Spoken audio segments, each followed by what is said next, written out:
was talking to Congressman El Rey last night, Yes. and he yes. seemed quite confident that the other camp didn't have the numbers. Apparently, diba? Well, the numbers were there, no? And in fact, there were 300 who were physically there, I think, in the plenary, no? That's a pretty good number. And 186 nga raw, diba? Yeah. Voted for Speaker Lord Alan Velasco. So it's Yeah. done. At Pero least kasi in that part row it's, is over. Pero kasi in part, it's always acoustic warfare. When you try to get as many people to believe that you have the numbers so that there's a bandwagon effect, then you have acoustic warfare. Optics. Yeah. There's Yeah, Robbie that's Alampayo true. of One News, and then you also have Ami Pamintuan of Philippine Star. Yes, yeah. Pero to me, the surprise of the day was really ex-speaker Cayetano apologizing to the president and saying that he had misunderstood his instructions. So it revealed to me many things. Number one, that the president really had a lot to say on it. In fact, they were really taking their orders apparently from Malacanang, even though there had been so many denials before. No? So, may say. Yun, na sinulong niya on the basis of, at saka yung sinabi niya that he did not know that 1521 meant he was to step down after 15 months. He thought that he was going to ask President Duterte if he wanted him to stay on. So medyo ang dami mga revelations na. Ganun ba? Ano ba pangalan? Well, at this point, obviously, he's trying to, salvage some of the narrative. But clearly, that narrative has changed because for a time, even during in the last week, ang narrative niya is he fully understood what 1521 was all about. But he said he was concerned about the budget. He was concerned about the transition. Yes. And then Yes, eventually right. they started invoking the, look, yes, may usapan, but let's all remember, wala pang COVID nun. May COVID na ngayon, so iba ang sitwasyon. Yes, But yes. there was never that context na Today, hindi ganyan yes. na pagkakaintindi namin. Right, exactly. So that was new to me, no? Na parang, ganun pala natin. Tayo pala yung, okay. So we didn't understand it after all. Anyway. Diretso na tayo sa ano. Diretso na tayo sa nangyari. Sige. Interesan natin. Ami, sorry irerekta ko na. Yun lang naman ang pinag-uusapan talaga na. Okay, joining us tonight is Congressman Arnolfo Teves Jr. of Negros Oriental 3rd District. Congressman Arnie Teves, good evening po, and thank you for joining us at the Chiefs. Good evening. Good evening, Kong. Naubos ang boses nyo. Naubos ang boses niya. Namalat. Sir, teka, sir. Naka-on ba yung mic niyo or yung boses ng parang niyo? Wala akong boses. Ayun, okay. Sige, sir. We understand. Ayun.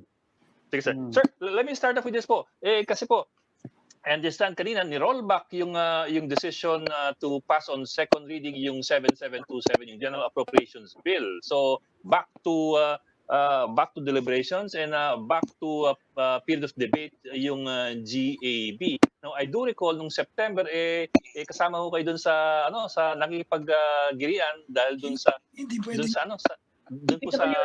allocations sa allocations na sabi nga ninyo hindi patas at hindi makatarungan dahil may mga congressman na labis yung appropriations, may mga congressman na hindi. No, I'm asking about that po kasi in going back to the GAB for plenary debates, ito pong mga concern na ito na po ngayon natututukan ba ninyo para ipatas yung mga allocations? Yun ho ba?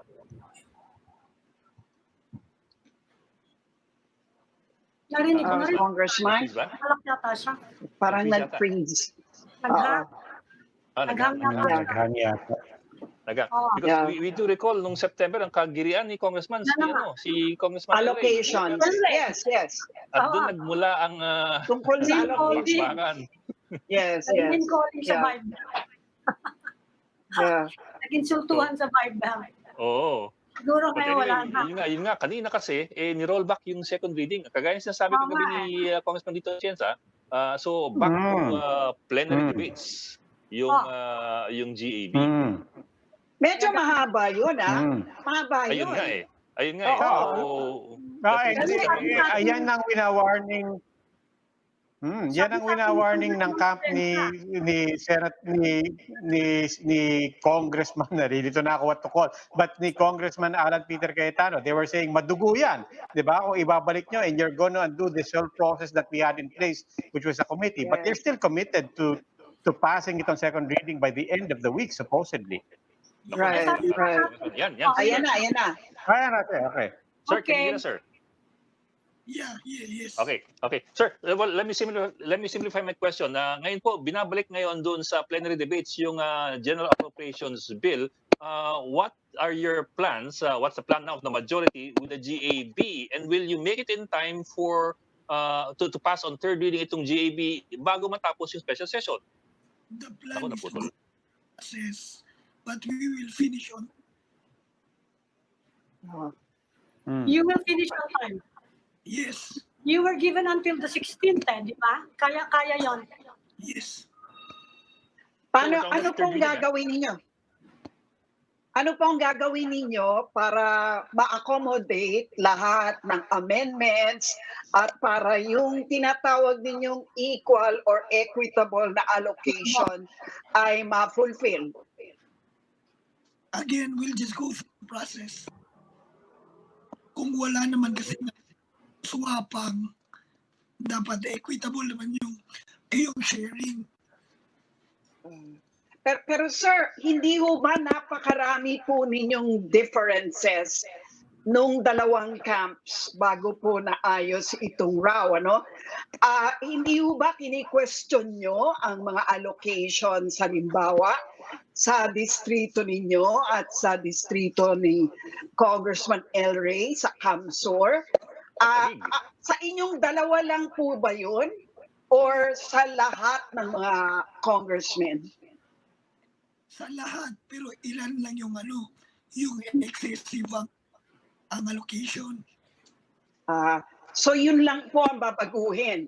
Ganon. Titingnan. So, yung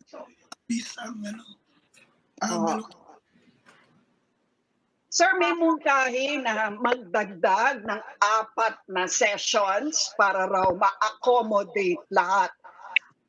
Nakikita nyo ba na kailangan gawin yon?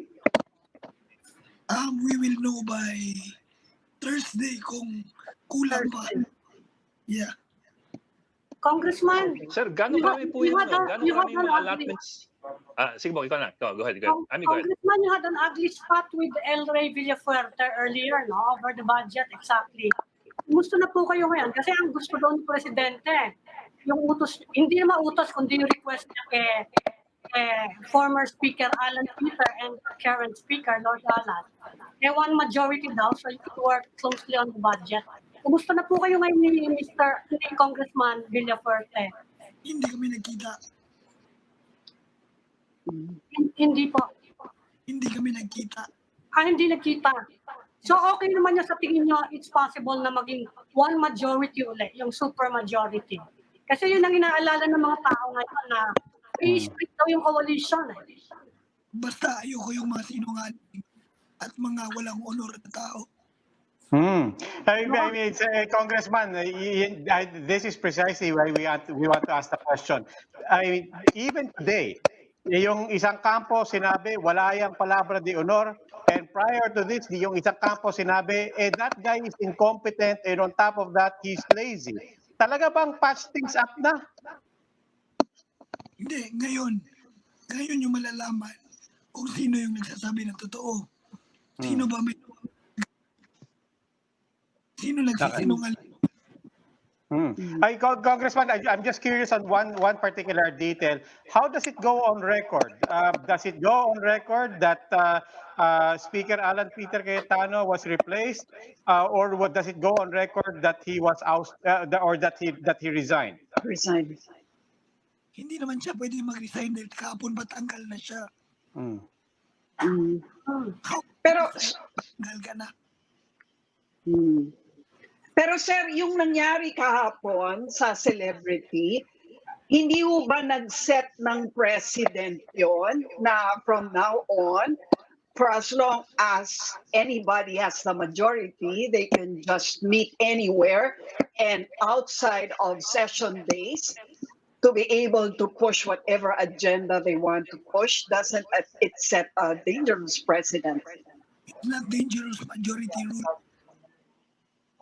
Yes, sir. But we understand, sir. It is majority rule, but the majority still has to follow protocols set in the House rules. For example, Section 15E of the House rules says that the Speaker has to be the one to preside over any session, or his Yeah. deputized representative.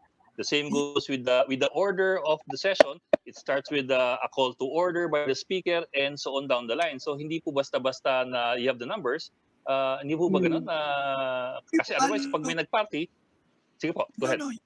Yesterday, the process was followed. Everything was legal and proper.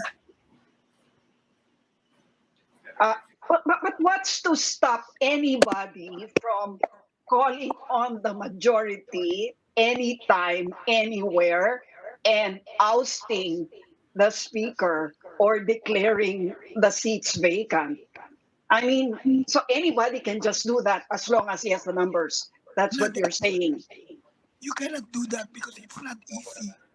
Hindi ganon kadali pag majority. So it's a matter of difficulty. So it's not a matter of rules. It's a matter of whether it's easy or not. No, Is that what you're saying? it's also a matter of rules. But you cannot say anybody because not anybody can master a majority. Okay, Congressman, regardless of the difficulty or the ease or the practicality or the possibility of that happening again, we just want to understand ano ba yung official development as far as the dispensation is concerned now. Was it officially a replacement of the speakership yesterday, or was today's events and developments and vote essentially something that cured precisely questions about yesterday? Today was just a application. Today was Was what, sir? Sorry. the reaffirmation. Okay. Today was the reaffirmation. Okay. Congressman, kausap namin si Buhay Party List, Representative Atienza. Sabi niya, okay. Ratification. Ratification. Okay. Sabi ni Buhay Party List Atienza, yun daw mga corrections, yung mga amendments to the yung mga iniisip niyong inequitable allocations of the budget. Pwede daw ninyong ma-correct in half a day. Is that? Tama ba yun? Iko-cross out lang daw yung ibang tama ba yun? Ewan ko sa kanya. Depende sa dami. Kung isa lang, it depends on quantity. Actually, Yes, but 14. by your accounting po, ilan po bale, how significant are the numbers involved in terms of the number of districts and the number of pesos? No. The number of Items. Yes. Yun ang iko-cross out nga lang daw yun, kaya mabilis daw. Tama ba yun? Is that What do you mean i-cross out? iko-cross out? Ililipat lang yata yung sobra-sobrang. Halimbawa, kung billion daw yung kabila, yung iba, few millions lang, itatanggalin yung, babawasan yung ganun ba kadali yun? Babawasan yung billion. You call Pwede them yun.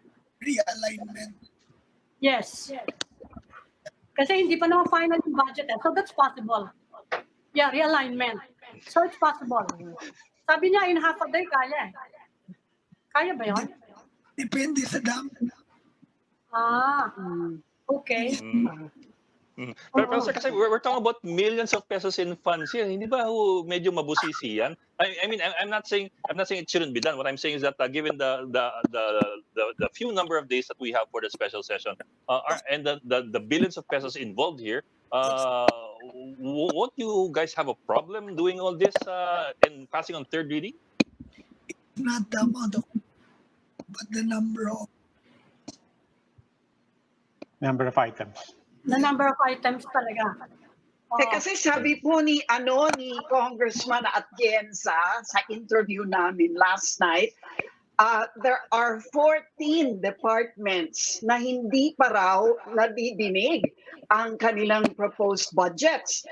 So, paano kaya mapagkakasya yung hearing na yon plus yung mga district allocations in the space of, sabihin na natin, 4 or 5 days?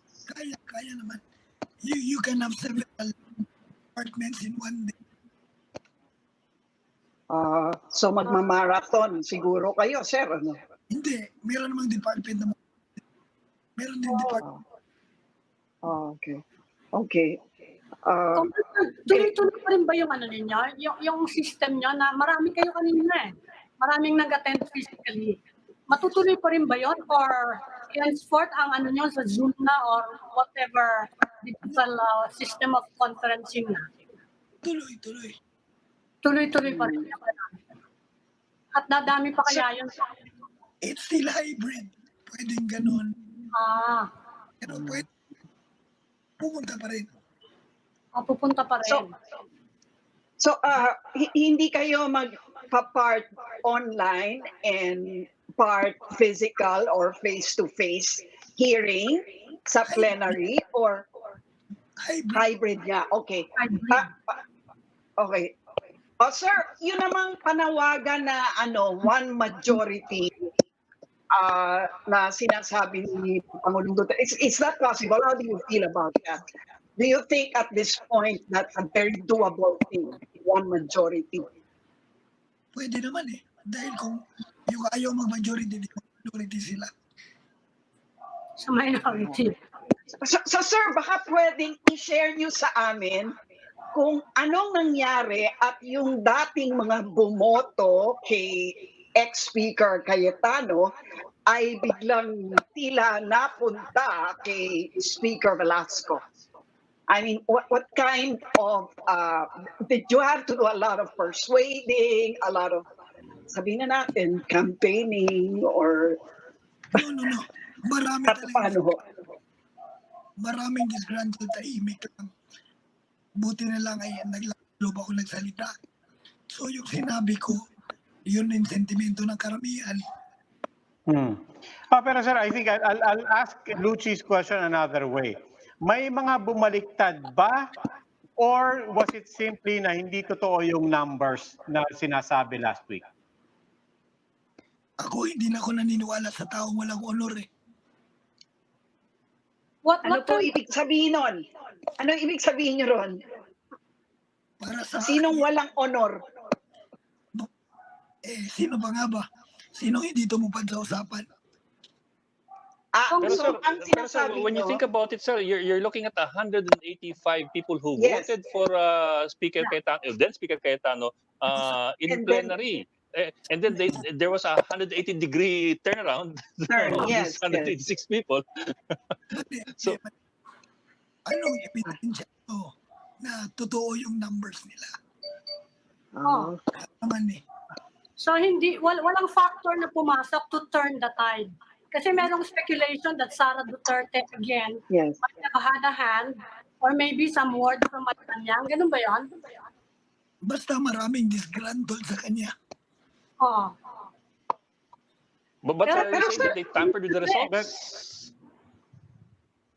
Parang ang bilis-bilis over the weekend, bigla-bigla na lang nagkaganon. Kasi dati ba disgruntled? Natakot yung iba, kaya hindi mo mali. Okay, so what about the commitment, or no, not the commitment, but the request of ex-Speaker Cayetano na walang papalitan sa mga positions sa House. Kumbaga, each committee chairmanship will be respected and retained. Will you honor that? Ano bang siya? Sabi niya may commitment daw siyang nakuha na i-retain daw lahat ng mga chair positions I sa don't believe him House. anymore. I don't believe him anymore. Oh. So, hindi. Pero actually, So you're saying wala pong usapan na ganon? I don't believe him. no, but will you change the positions? Come again? Will you be changing the chairmanships? Ganito lang yan. Yung mga hindi dapat sa posisyon, dapat tanggalin.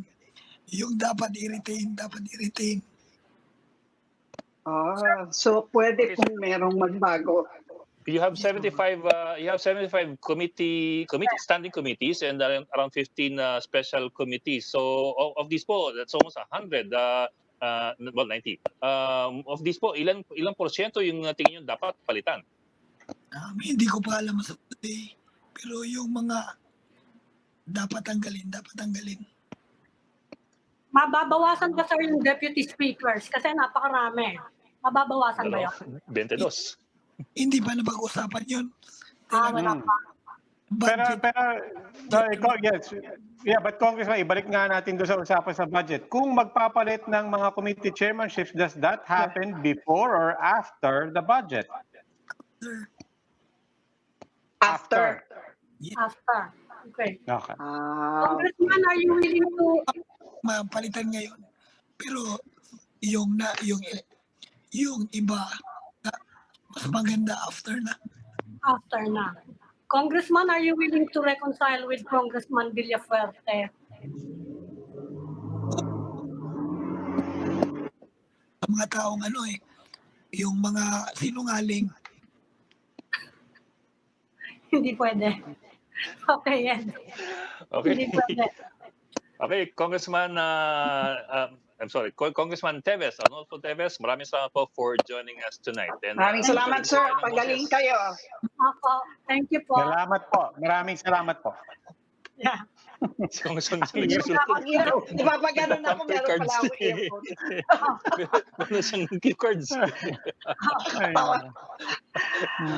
So ang dami mangyayari. Nako, bago na naman ang mga memorizing natin ng mga committee chairman. Mga ngalikot sila ng allocations eh. So medyo madugo yun.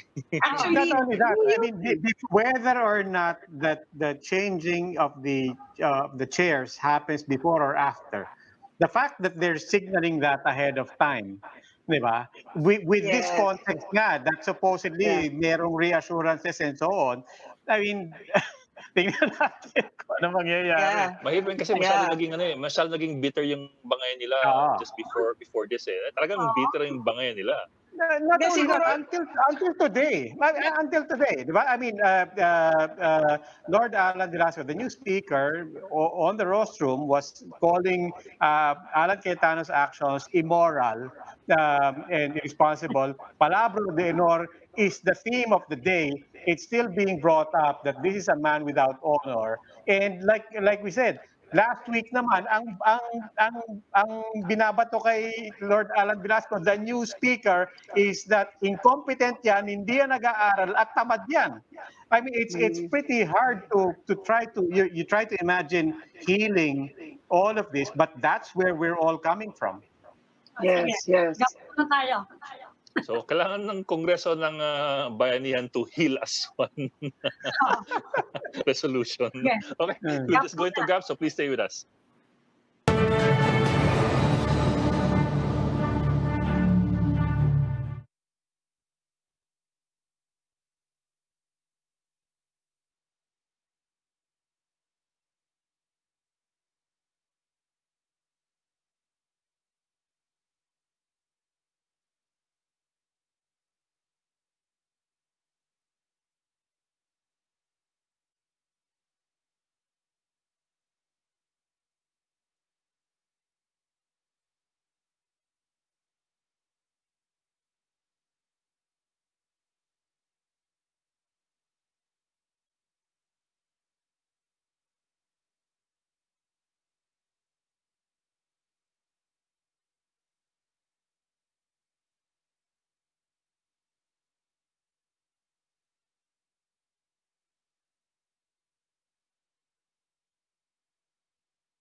Welcome back to the Chiefs. We're now in the final stage of our conversation.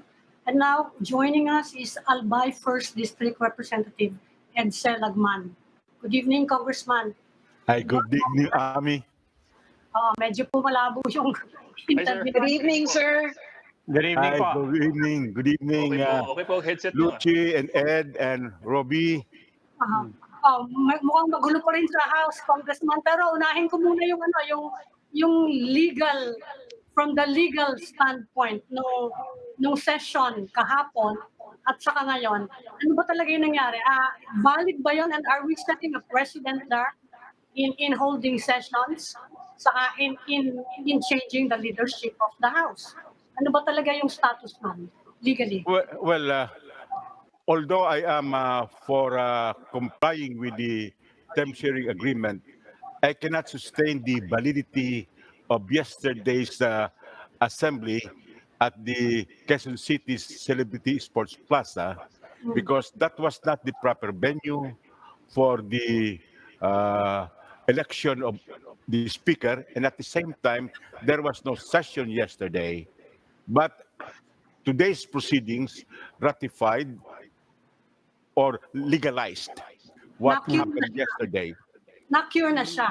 Kahit Na-cure wala na siya. Kahit wala, hindi nag-preside si Yes, but kahit hindi nag-preside kaninang maga, okay na yon. Well, okay na yon sapagkat unang-una, na-solve yung problema ng venue. It was conducted at the proper setting of the congressional action. And also, meron ng session. The Yes, session but was Congressman, already there. It was called by the president to start today. And that session this morning was in answer to the call of the president. yeah, but But it was Congressman, not a it cures the result, di ba? But as you said, it ratifies something that happened yesterday, which people still are questioning. So does the ratification and the curing come with the additional caveat and danger that it also institutionalized the entire process, which includes everything that happened yesterday? Well, an isolated assembly yesterday will not result to an institutionalization of what transpired. You know, that's a single act which had been attacked in the sense that there were so many who said that these were not valid. Although those who said that it was not valid were in favor of honoring the terms sharing agreement, like in my But case. let me rephrase it. What was ratified? Everything that happened this morning and today, or was what was ratified including what happened yesterday? Well, what was ratified was the election yesterday of the speaker, Speaker Velasco, which was tainted with some irregularity, if you may call it. But that has been already cured because the ratification happened in the session hall. It was multi-partisan. It was multi-regional. And it constituted more than the requisite absolute majority. Yes, sir. Yes, Well, but- sir, not to quibble over the legal details, pero wouldn't this be used in the future by other groups who, for example, get 50% plus one of the number of members of Congress and conduct their own business elsewhere, and then perhaps have it ratified sooner or later? Well, I don't think so because what happened yesterday had already been subjected to various attack on its legality or legitimacy. And I don't think another group will conduct the same assembly, which we call a ramp assembly, because it cannot be sustained legally. Well, okay, so you don't think that it sets a precedent, huh? You're not afraid that in the near future, especially approaching elections, that another coup can take place outside of the session hall. I mean, doesn't Monday's gathering in effect prove that it can be done, and it's just a matter of getting the votes, and then the next day, ratifying what cannot be in effect contradicted anymore. Well, yesterday could be considered a show of force, Mhm. not a codita, a show of numerical superiority, which was reaffirmed today. And yesterday showed that it was a mere written manifesto of support. It was a vivid show of physical support because so many attended the assembly. Okay, now, Congressman, what does this all mean for the budget process? Are you confident that you can meet deadlines? I think so. But what would happen now is there would be determination of the resumption of deliberations on the budget of the national budget. But I don't think it would cure the fact when the House would approve on second reading, and now because it is certified on third reading, a measure where amendments had not been introduced or proposed and then acted upon in the plenary. What would happen now is to continue the tradition of a small Small committee committee. effecting the amendments, both institutional and individual, as well as uh, committee amendments and personal amendments. That should not happen, but it will happen again because of the lack of time. That is why I was requesting the president in a statement that there should be an additional 4 days from October 19 to October 22 in order to accommodate the process of amending the budget bill in plenary, not in the 40 conclave of a small panel. Mhm. Oh, Mhm. but isn't the small committee hearing already a tradition? I mean, in the past, that's what they also did, especially when they were rushing the budget. Are you saying that that should never have been the case and that it should not be done now? Well, what I'm saying is that there could be traditions, but we should not be blindly following traditions when we see uh, defects in the process. Just for example, amendments being introduced after the bill has been approved on second reading and now on Mhm. third reading. What are we approving? It's the pristine budget as provided for in the General Appropriations Bill on first reading, which is a carbon copy of the National Expenditure Program proposed by the President. Pero hindi ho ba nakakatagal yung plenary? Can we get that again, Luchi? Isn't a plenary session more extensive, more time consuming than small committee hearings? Yes, it is more extensive, but it is more transparent. We need transparency in order that what uh, is being presented in the national budget are duly approved committee amendments in the plenary.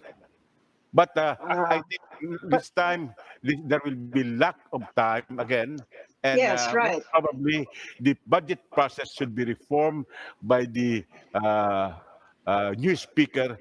Not now, because most probably it's now Too rather late. late. But we can Yes. do the reform in the budget process next year. Mhm. Well, sir, Yes, it but is true that we doesn't lose this transparency. endanger? No, but now the question to me is, are you still going to be able to meet the deadline if you do plenary for all these amendments?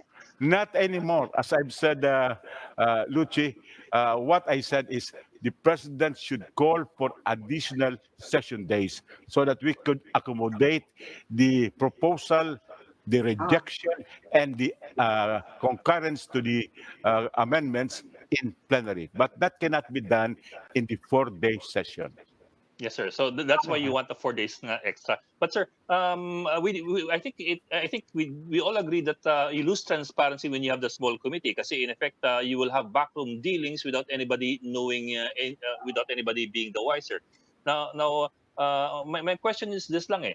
Uh, what is the temper of Congress with regard to the proposal to have all these deliberations done on the plenary level instead of the small committee? If, for example, the president does not ask for does not order an Yes. additional What if 4 it days doesn't grant? special session? Well, if he does not call for a special session, or the House and the Senate do not amend the legislative calendar, wherein the break will be starting on the I think on the 16th, 17th, sir.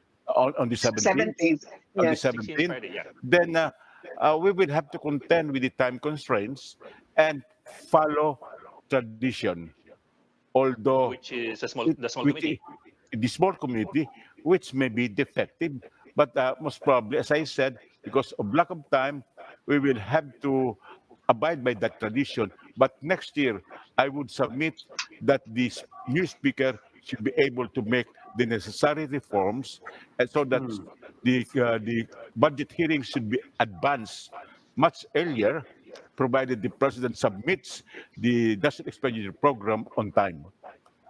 Congressman, apart from the budget, the president wants a one majority. And this row over the speakership, it has been a very divisive issue. You think it will strengthen the opposition, and you think this will be a long-term rift within the supermajority? Well, I don't think the opposition will be strengthened if it will be welcoming in the fold of the majority disgruntled members of the majority. So they will not be authentic opposition members, or they will not be true minority members. In But other words, it's the same already- thing. Where you have, in other words, you still have the same situation where you have the opposition being part of the supermajority. That's correct. That's correct. Because in the past Congresses, most probably 2 or 3 Congresses, the minority leader has been anointed by the supermajority. And Okay, that but is not an authentic minority. Yes, sir. But Congressman, other than the questions of opposition and supermajority, what are your thoughts about the institution of Congress? One of the things that former Speaker Alan Peter Cayetano is bragging about, claims to this legacy, is he's citing the survey showing that we have record high approval ratings for the House of Representatives specifically. What do you think the past 2 weeks has done to the image and to the institution of the House of Representatives? Well, it has tremendously damaged the institution, the Yes. image of the institution. That's why, at first, I did not want to meddle in the intramurals of the majority. But when I sense that the prolonged row in the leadership effectively destroyed the institution, as well as and prejudiced the interests of the public, I I decided not to be a silent bystander, and I insisted that the term sharing agreement should be followed. And the tradition is, and this is a flawed tradition again, the Speaker of the House is chosen in Malacanang. Yes. And the anointment is just confirmed by the majority of the president's ally in the House through a nominal voting. No speaker from the 8th Congress up to now, and even before the EDSA revolution, was quote unquote elected without the blessings of Malacanang. That is a tradition again which is flawed, and most probably we should be able to change that and protect the integrity of the House as a separate institution. I mean, thank you for saying that, But because isn't the I did want to ask this question before you said that, because people, depending on where they stand, would say, "Oh no, the original sin goes all the way back to the gentleman's agreement." What you're saying is, no, yes, yes. the original sin is in the system and the tradition of basically taking of Congress taking their cue from the executive. That is right. And the original sin in this particular speakership squabble uh, did not retroact to the uh, term sharing agreement, but it is traceable to the president himself who brokered the agreement. But it was Sir, also go back to the Yeah, ex-Speaker Alan Cayetano, in effect, by showing that he had the majority behind him, his camp was in effect insisting that this was supposed to be majority rule, right? I'm just curious that in spite of the fact that you're saying that the original sin is the 1521, that you still agreed that it had to be honored.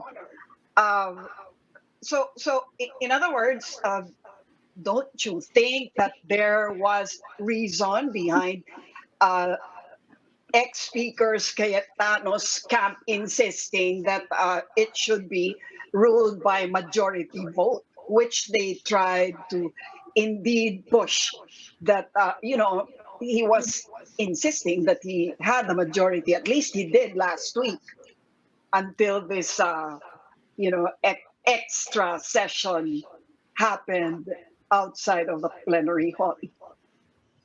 Well,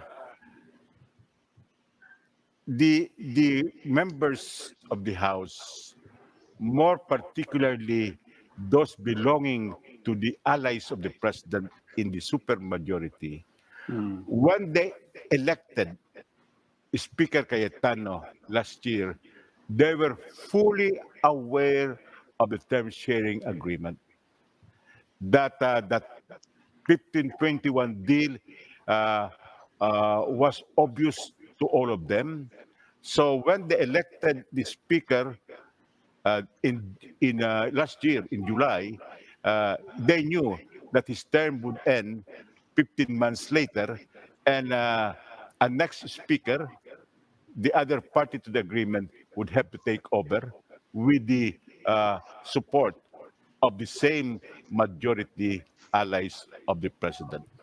In other words, what I'm saying is Speaker Cayetano was a speaker by accommodation and tolerance by virtue of a term sharing agreement. So I'm asking now, what's the impact on the coalition? Kasi it has been a very bitter fight, and I think tuloy-tuloy pa rin. Hello. You think it will? Which had a terminal time frame, which should have been followed without much effort to prolong one's tenure with a statement that he was being supported by majority of the members of the House. But as I've said, at the end of the day, the majority spoke. It was the rule of the majority.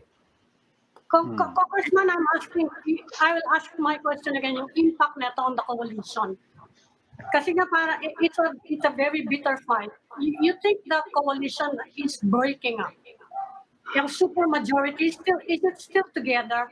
I mean, it's significant that the president asked the two rivals to form one majority. Nakikita din niya. Ano impact nun? Well, I think the president said he's not a lame duck. Yes. He still controls the ruling party. He still controls the supermajority. I don't think there will be a breakup. They will mend fences and then be together again. Yeah, Or- but parties kabot again. Yeah, but Congressman, there seems to be a very, very strong mandate and agreement among all parties right now to get past just these next few days, just to pass the budget. But we just spoke with Congressman Teves, and he was already signaling that there will be changes in chairmanships in committees. There will be people that will have to be taken out of the leadership positions and so on. How fragile or how stable is this coalition beyond budget season? Well, it is obvious and expected that the new speaker should not be tied up with the constraint of retaining major position incumbents like those in the chairmanship of the committee as well as the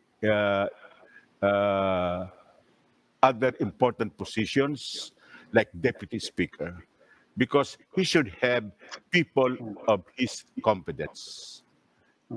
And I would suggest very strongly that the key leaders, the key men and women of former Speaker Cayetano should resign with the Speaker himself, so that the new Speaker can be given a free hand and not to be surrounded by the leaders or major players of the previous leadership. Sir, sabi nga ninyo, the majority has spoken. Pero at least until last week, Cayetano appeared to have the majority. I'd like to ask you po, from your point of view, I know you're not in the, I mean, you're actually in the opposition. Pero ano po, from your point of view po, what was the turning point? Was it yung October 6 event kung saan nag-declare ng recess kaagad itong si Cayetano? Kasi up until last week, he had the majority and everybody knew na si Velasco was supposed to step in by end of October. There are most probably three things which changed the tide. One, he removed certain Committee members, committee chairman, as well as one deputy speaker. Deputy Speaker. Who belong Mikey Romero. Mikey Romero. who belong to parties the party list. which have sufficient followings, like the party list and the ruling party.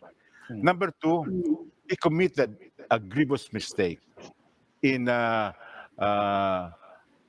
terminating the deliberations on the national budget and at the same time have it approved precipitately on second reading and then suspended the session for 40 days even without the consent of the Senate. Pero may pag-asa ho ba siya, may pag-asa ho ba siyang ituloy ito kung hindi niya ginawa yung October 6 na yan? Well, Kasi he did appear to have the numbers at least until October 6. and then most probably, even if he did not do that, there was already some events which were unfolding, where most probably the president or the president's relatives would be favoring the candidacy of Speaker Velasco. Yeah, I was about to ask, was the meeting with Mayor Duterte instrumental in changing the minds of the congressmen who originally voted or supported ex-Speaker Cayetano? That I don't think it was only instrumental; it was crucial. But do you, I mean, because former Speaker Cayetano was saying today, sorry po, Mr. President, I misunderstood, right? But people were perceiving it as an outright rebuff of what the president had clearly said, which the public felt they knew what the president was saying, and so on. Did you take that as something that the Duterte saw really was signaling the risk of looking like a lame duck? Yes, and I think the president would like to show to his people and to the public that he is not a lame duck, and his decision must be followed. Mm. Speaking of But President, I want to ask about that. You mentioned it already. The suspension until the 16th unilateral without informing the Senate. That's against the Constitution, di ba? Yeah, it's not only. Yes.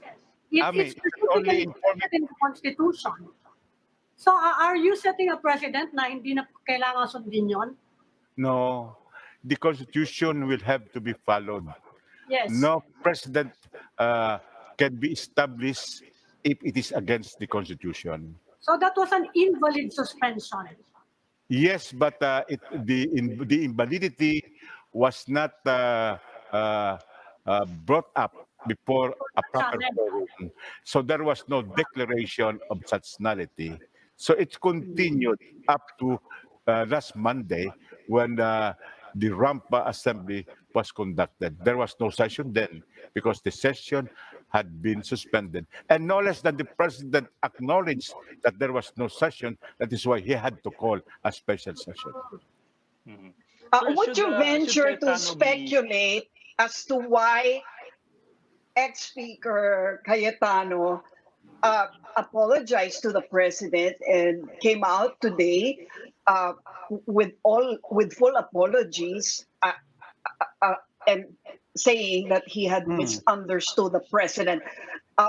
What's your reading of that? Why did he do that? Why did he have to say that he had misinterpreted the president? What was that? Well, I think that was an embellishment of a disobedience. Oh, Yes, so, but so Congressman, on that point, I'll seize upon that to put a finer point to Ami's question about the supermajority coalition. I won't ask about. I mean, you're right. It could go either way, and the supermajority can be intact up until next year or so on. But let's focus on just one key member of that supermajority, Alan Peter Cayetano.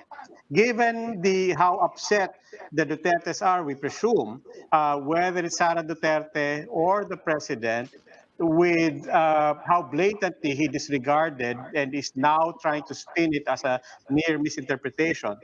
What does that do to the relationship between the president and this key member of the supermajority, Alan Peter Cayetano? Well, I think they can always mend fences, and they would still maintain that supermajority in the House. And I don't think the supermajority is going to break down, unless, of course, the president does not have any hold on his allies in the House. Sir, No, should like Cayetano be named the minority floor leader? Kasi if I remember right, under the House rules, the second placer in any speakership race is automatically the minority floor leader. oo nga. Well, that was Di ba? again the tradition, which was broken already, because uh, in the case of in the I think 17th Congress, the runner-up was not chosen as as the minority leader. A minority leader was the one chosen by the supermajority, Johnny disregarding the tradition. Suarez. Disregarding the tradition that the runner-up should be the uh, minority leader. So it's tradition, it's not House rules. Uh, and also the House rules would say that, but the House rules had been changed with respect to that particular portion. And in this part, in the case of the election of Speaker Velasco, uh, it was uncontested. Uh, Former Speaker Cayetano already resigned, and there is no runner-up. Okay.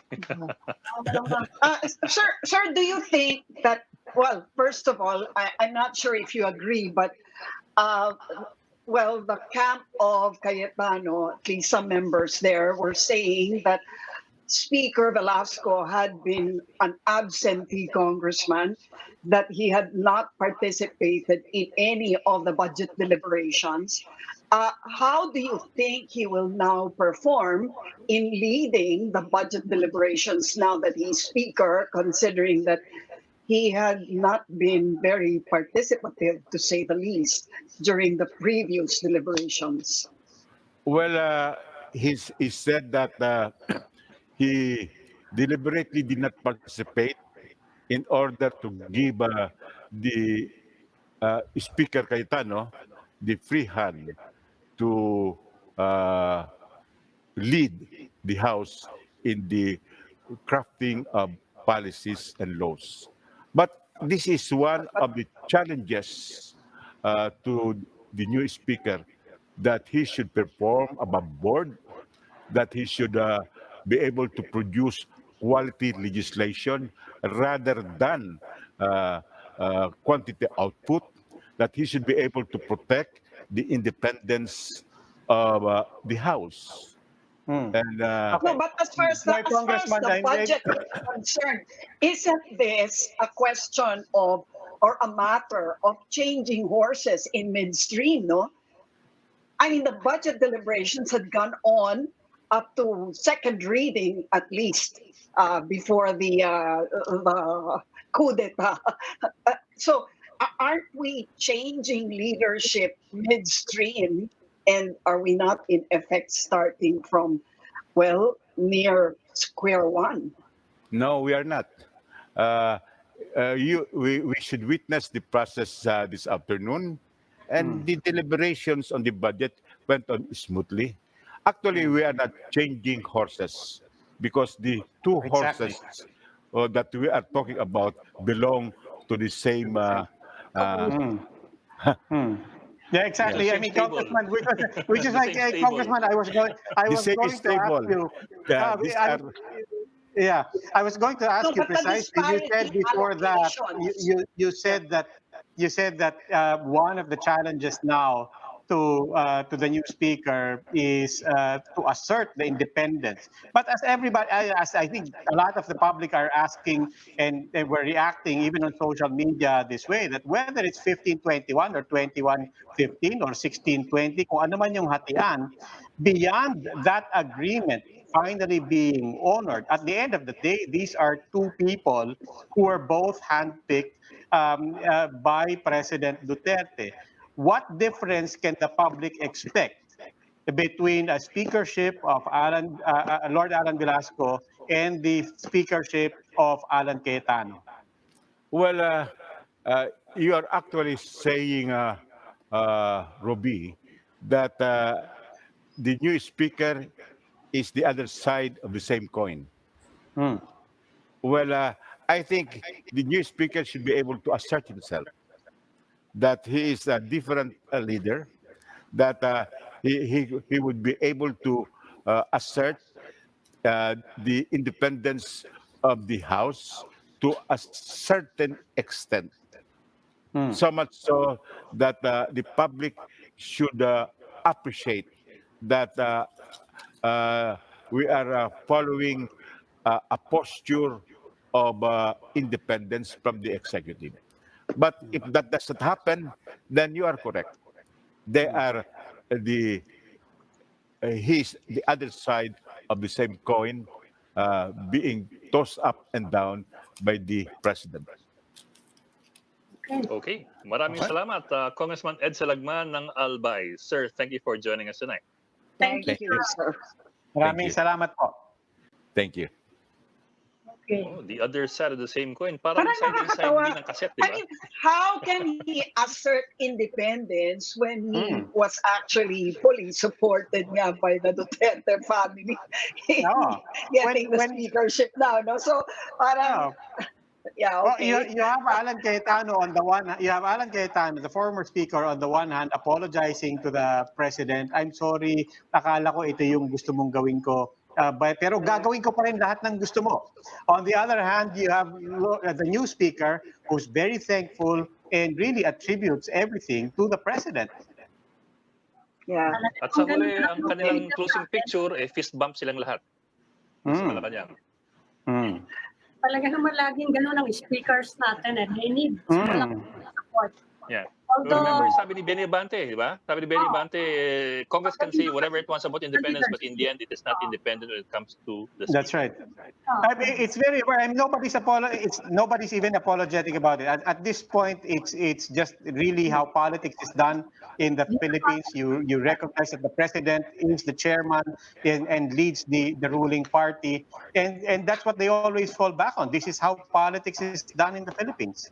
although yung sa ibang pieces of legislation naman, sinasabi nila, they can assert their independence.